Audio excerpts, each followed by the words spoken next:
Ground.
Good afternoon, ladies and gentlemen. Captain Eamon Call, the Municipal Mayor, Mr. Pat English, and Mr. Martin O'Keefe, the Vice Chairman of IUNVA, are now arriving. You are invited to stand.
Agwini Usa, ta falter over show a new goodie doon Kickham, or an old special to show Irene the Koska and Nadia Shidiog. It's born in Ordum, very show a kind free Irene the Koska, or I'll leave a mock public Nairn. Ladies and gentlemen, you are very welcome here today to Kickham Barracks on this special occasion, the 1916 centenary commemoration. It is a great honour for me to speak about the Easter Rising and to read out the proclamation. Please ensure that all mobile phones are on silent or switched off. The parade commander for today's ceremony is Mr. Tommy Carroll. Personnel were marched out on parade today by Mr. Tony McGarry and Mr. Niall Matthews. A warm welcome is extended to all participating in today's ceremony, IUNVA ONET that came from various posts throughout the country, the descendants of the Clonmel 1916 volunteers, band of the Southern Brigade under the baton of Captain Prendergast. A warm welcome is extended to Captain Eamon Call, representing the General Officer commanding 1 Southern Brigade. Officer commanding 12th Infantry Battalion, Lieutenant Colonel Sheeran. Commandant Eric Larkin, former Officer commanding Kickham Barracks. Commandant Gerard Daly, former Officer commanding Kickham Barracks. Corporal John Paul Harrington, 3rd Infantry Battalion.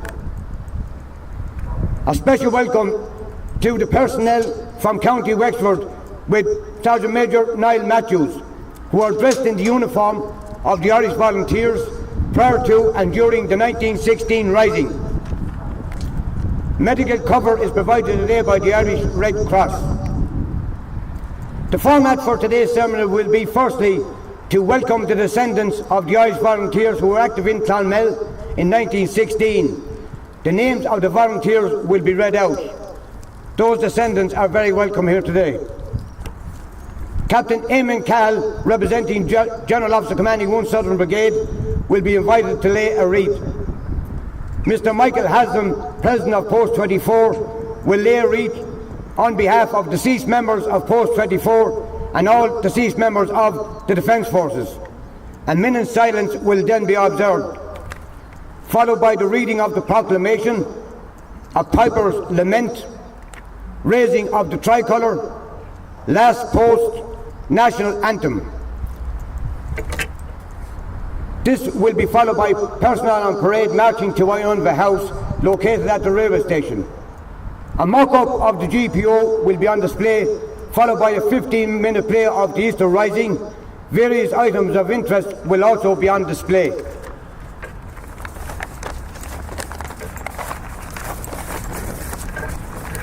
Irish Volunteers, Clonmel 1916, under the command of Frank Drohan, John Allen, Thomas Barron, Charles Boylan, William Cleary, John Cronin, James Dempsey, Michael Drohan, James Forrestal, Michael Hanrahan, Sean Hurley, Dominic Mackey, William Mackey, John Morrissey, Sean Morrissey, Thomas O'Brien, Patrick O'Dwyer, Seamus O'Neill, Thomas O'Regan, Jeremiah Purcell, Dennis Skehan, Matthew Tynan, Thomas Barrett, B.P. Bowen, William Byrne, John Cooney, Philip Cunningham,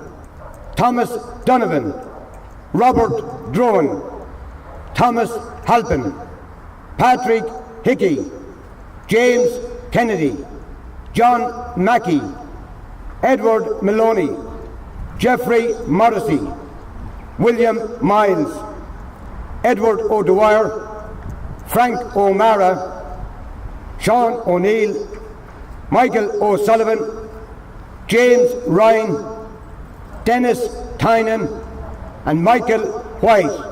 Yesterday, good evening.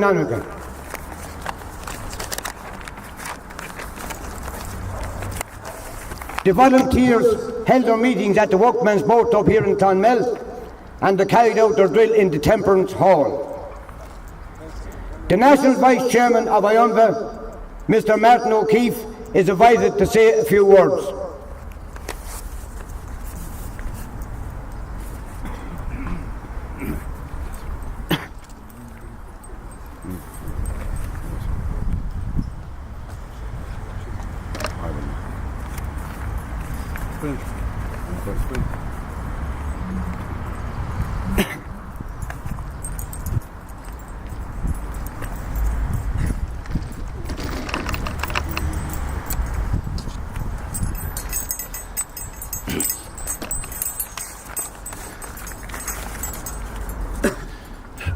Honoured guests, ladies and gentlemen, comrades. On behalf of the National Executive, I want to thank Post 24 for inviting me here today. Today we remember those who gave their lives in 1916. We also remember those Irish soldiers and Gardaí who gave their lives in the cause of peace with the United Nations. 26 years ago this year, the Irish United Nations Veterans Association was formed when an ex-soldier who had fallen on hard times died on the streets in Dublin. The founding members of the Irish United Nations Veterans resolved to prevent this ever happening again. Since then, we now have 21 posts from Donegal to Cork. Post 24 Clonmel is a very active post in the association. I'm looking forward to meeting old friends who I served with from Clonmel in the Lebanon 36 years ago. I'm sure before the evening is out, there will be stories and bullets flying. God of Mahagwib Akada.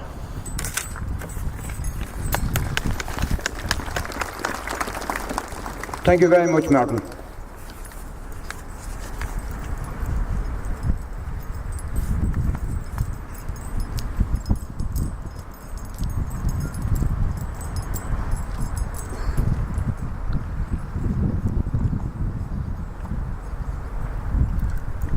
The District Mayor, Mr. Pat English, is now invited to say a few words.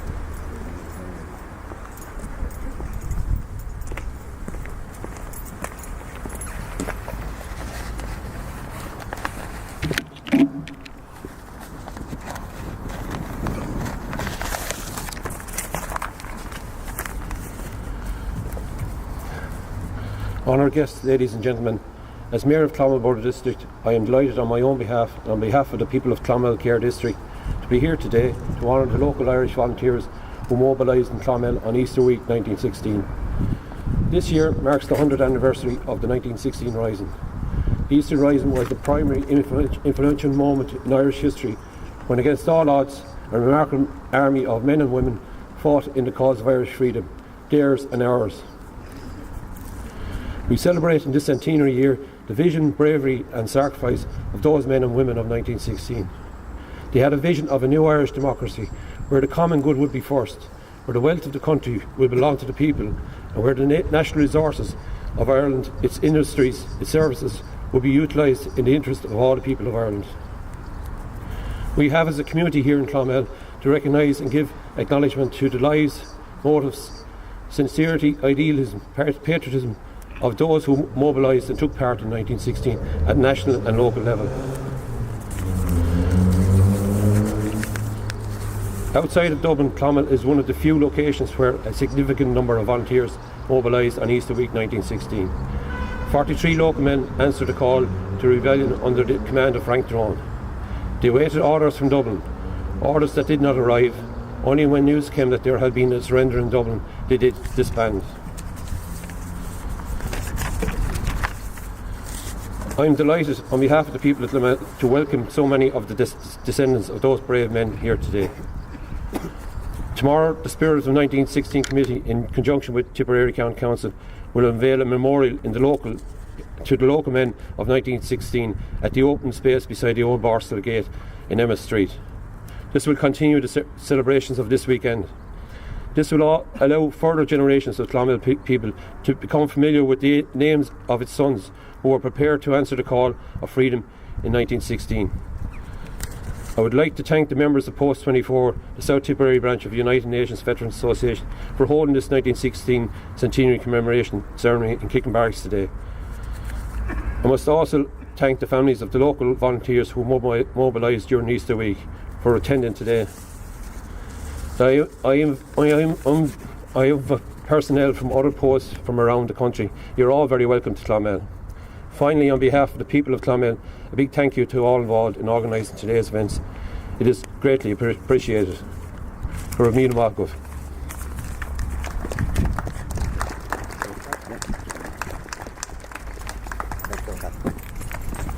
Thank you very much, Mr. Mayor.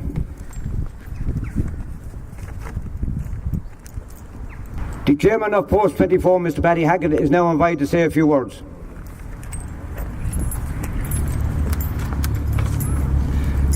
Good morning, everyone. District Mayor Paddy English, Captain Caldwell, Second GOC, Army personnel, local councils, local deputies, gather representatives, family and friends of volunteers 1916. This is a great honour for Post 24 to host this commemoration for the 1916 century.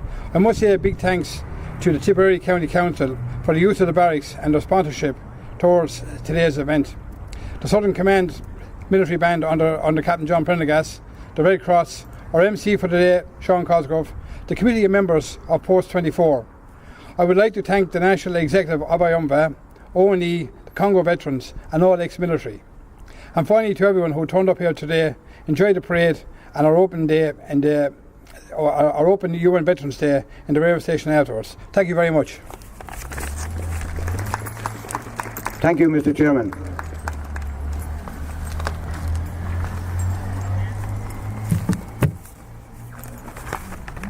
A wreath will now be laid by Captain Eamon Cahill, remembering the 1916 volunteers. You are invited to stand.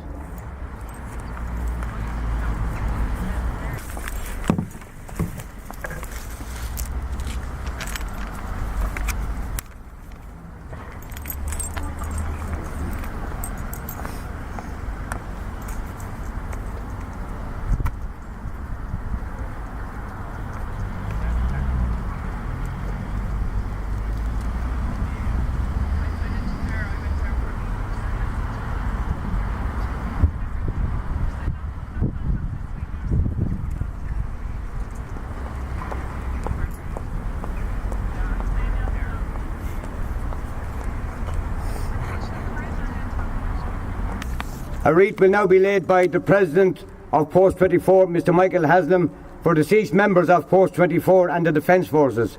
Post 24 lost two members in the last year, Mr. Thomas Slattery and Mr. Frank Fahey.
Minute silence will now be observed.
Thank you very much, ladies and gentlemen. You may now be seated.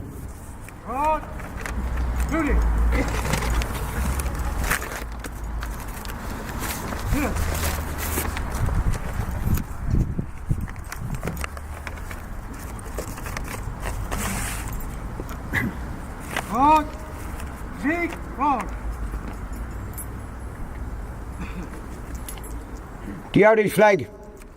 Although the 1916 Rising made the tricolor famous, it was actually first flown on the 7th of March 1848 in Waterford by the young Irelander Thomas Maher. He wanted a new Ireland where Irish Catholics and Irish Protestants joined forces for Irish independence. On a trip to France to congratulate the French on the rebellion, he was presented with the flag which is based on the French flag. The white in the centre signifies a lasting truce between the Green, the Irish Republicans, and the Orange, the Unionists. Shortly before his trial, Maher, for his part in the '84 rebellion, told the crowd who were gathered at Slievenamon to hear him that future generations would see the tricolour proudly flown across Ireland.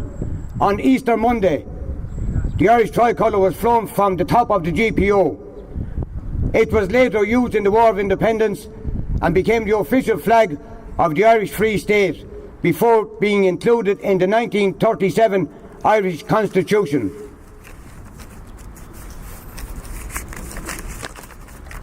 Pádraig Pearse said, "If you strike us down now, we shall rise again and renew the fight.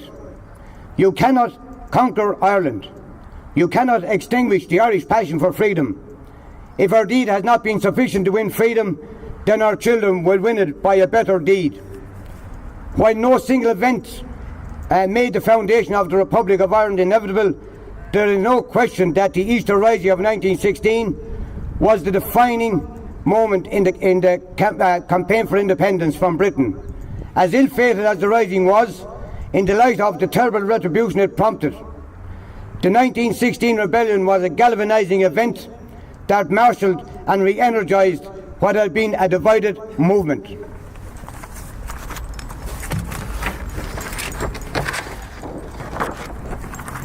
Public Nahearn, the Provisional Government of the Irish Republic to the people of Ireland. Irish men and Irish women, in the name of God and of the dead generation from which you receives her old tradition of nationhood, Ireland through us summons her children to her flag and strikes for her freedom. Having organised and trained her manhood through her secret revolutionary organisations, the Irish Republican Brotherhood, and through her open military organisations, the Irish Volunteers and the Irish Citizen Army, having patiently perfected her discipline, having resolutely waited for the right moment to reveal itself, she now seizes that moment, and supported by her exiled children in America and by gallant allies in Europe, but relying in the first on her own strength, she strikes in full confidence of victory. We declare the right of the people of Ireland to the ownership of Ireland and to the unfettered control of Irish destinies, to be sovereign and indefeasible. The long usurpation of that right by a foreign people and government has not extinguished the right, nor can it ever be extinguished, except by the destruction of the Irish people. In every generation, the Irish people have asserted their right to national freedom and sovereignty. 6 times during the past 300 years, they have asserted it in arms. Standing on that fundamental right, and again asserting it in arms in the face of the world, we hereby proclaim the Irish Republic as a sovereign independent state, and we pledge our lives and the lives of our comrades in arms to the cause of its freedom, of its welfare, and of its exaltation among the nations. The Irish Republic is entitled to, and hereby claims, the allegiance of every Irishman and Irish woman. The Republic guarantees religious and civil liberties, equal rights and equal opportunities to all its citizens, and declares its resolve to pursue the happiness and prosperity of the whole nation and of all its parts, cherishing all the children of the nation equally, and oblivious of the differences carefully festered by an alien government, which have divided the minority from the majority in the past. Until our arms have brought about the opportune moment for the establishment of a permanent national government, representative of the whole people of Ireland, and elected by the suffrages of all our men and women.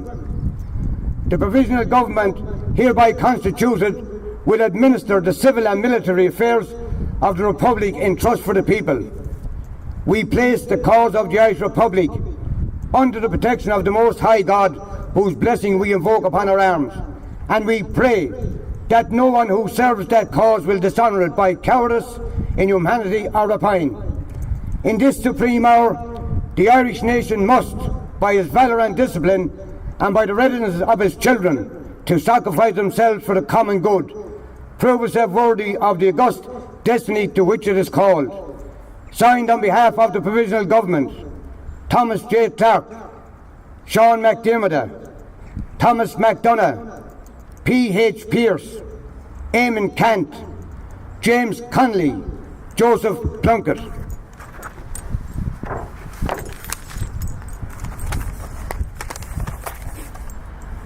A pauper lament will now be played. You're invited to stand. This will be followed by the national flag raised to full mast. Last post will be sounded and the national anthem will be played.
You are invited to remain standing.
Commemoration.